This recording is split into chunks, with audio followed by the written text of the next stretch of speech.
16 টালগে শোয়া। এই সুপারি গাছের চারা। আর যদি উঠাই নিয়ে যায় হুম তাহলে আমার 13 টাকা করে ফি দিতে হবে। তো তাহলে তো 100 দাম 1300 টাকা। হুম। ওটা যে শ্রমের কারণে এই জিনিসটা করা। প্রচুর সুপারি গাছ আছে। এইগুলো এই যে যত আছে না হুম এগুলো সব বিক্রি করে দেবো। একটা সুপারি তো বর্তমানে 10 টাকা 15 টাকা। সব সুপারি গাছের চারা। আমার 8 টাকা এ পর্যন্ত আসছি, আর একটা পিছনে 8 টাকা 9 টাকা পড়ছে। তো ওই একবার জাগ দিলি ওই যে মাটি তলে এলে গাছ হয় পরে লাগা দিলি তো হয়ে যায়। জাগ দেওয়া যায় না, জাগের জাগ না মাটি খুঁড়ে ওই যে দিয়ে নিচে আমি রায় দিতাম পরে উপরে একটা মাটি দিয়ে ওই যে কবরের মতন চালনি দিয়ে দিলে ভিতরে দেওয়া চারা হয়ে যেত। পরে আইনে আমরা ওই রুতাম আগে। তো শাকসবজি চাষা হুম তারপরে কুবানে এর অনেক ই আছে, খালি কুবারে বুতে তুলি হবে না। পুতলি তো হবে না, পুতলি কি হয় সব তো একটা পরিশ্রম আছে না। একটা আমার বিরাট 9 টাকা করে খরচ পড়েছে এ পর্যন্ত আম। না তা তো আসবে, একটা সুপারির দাম বর্তমানে 20 টাকা হয়ে গেছে ঢাকা শহরে। সেটা তো আর গিয়ে দেশি সুপারি না, সেটা ওই যে বাইরের অনেক বড় বড় সুপারি হয় ওইগুলো। ওইটা আছে দিনাজপুরে সুপারি আছে। দিনাজপুরের ডাই। আমি দিনাজপুর কয়েকবার গেছি, এখনো যাই, প্রত্যেক বছর যাই। এই আত্মীয় আছে? না, হ্যাঁ? আমি বাংলাদেশের একটা ডিস্ট্রিক্ট শিল্পী। ও নাম আপনার? আমার নাম সুফল রায়। সুপাল রায়। হুম। ও, এটা কি কোন শিল্পী, মানে কি শিল্পী? আমি বাদ্যযন্ত্র বাজাই। ও আমাদের এক নাম কীর্তন হয় না, হুম হুম হুম। আমি বাদ্যযন্ত্র বাজাই। কীর্তন আমাকে বাড়িতে তো আগে হইতো, রয়নাতলায় নাম করা কীর্তন হইতো পাগলাই। পাগলায় কত গেছি। রয়নাতলায় গেছেন না? পাগলায় আমার এই যে আমার এই যে আছে শাশুড়ি মা, হ্যাঁ হ্যাঁ। মার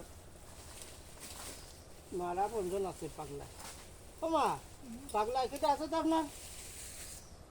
আমার যে যে আছে না আমার জীবনের মাইয়ে দিয়া হুম।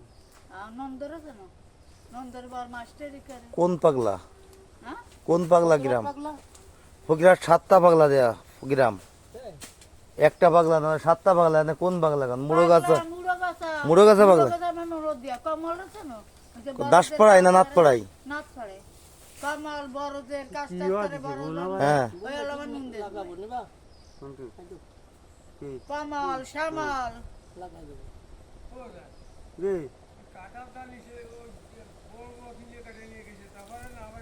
তা ওদের অর্ধেক অর্ধেক ভেঙে পড়ে গেছে গা। কইছে এই জন্য পড়ে যায় ভেঙে গেছে। তো কয় মানসি খাইতে তো সমস্যা কি, খাক। এই যে কাঠি খাবেন কেমন আপনি? হ্যাঁ কেন লাগাবে, কেন করতেছে কমাতেছে? করবে কিনা, টাকার শরীর ভালো না, দুটো ভাই তারা চাকরি করে, দুজন মতো আছে, আমি অ্যাকুরেট না কিছু কয় না।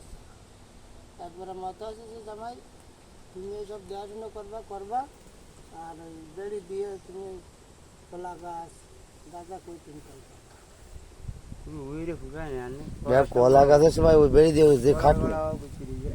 এই যে গাছটা না, এই যে ডাল না, এই ডালটা একখান কলা কাটে নিয়ে গেছে, আমি গতটা হবা কোন এত ব্যাগ কলা 200 টাকা বেশি উঠে। আমি কলা বেচতে যে বুঝাই হয়েছে 5টা জনে কলা গাঁদা তো ফিরে নিয়ে যায়। 5টার জন্য 5টা জনে না, আমার কলা কিনা যাবে না। পরে পরে আরেকজনের এই যে রাস্তা বন দিয়ে হয়েছে, যে পরিমাণটা খরচ করে আগে বন বাইছে টিলু টিলু দিয়ে সার দেয়া, তারপরে এই পরিমাণ বন হয়েছে কখনো কিছু টাকা। দুই রানা আছে। এই গরু ছাগল পুষতে হবে, এই যে ফেলাই না দিয়ে আমি কই বুনাই শোনো, এই বইটা আমি করে গেছি আগে 8 বছর। একদিন দেখি আমার এর মধ্যে কদু গাছ লাগানো, বুঝছো?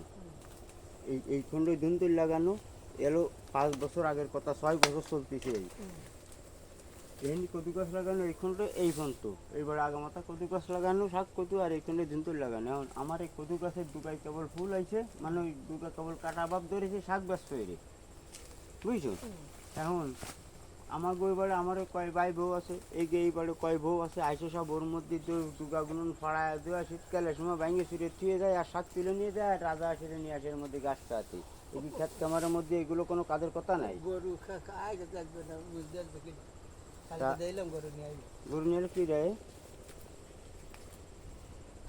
আমার কালকে যারা দিয়েছি গরু সেই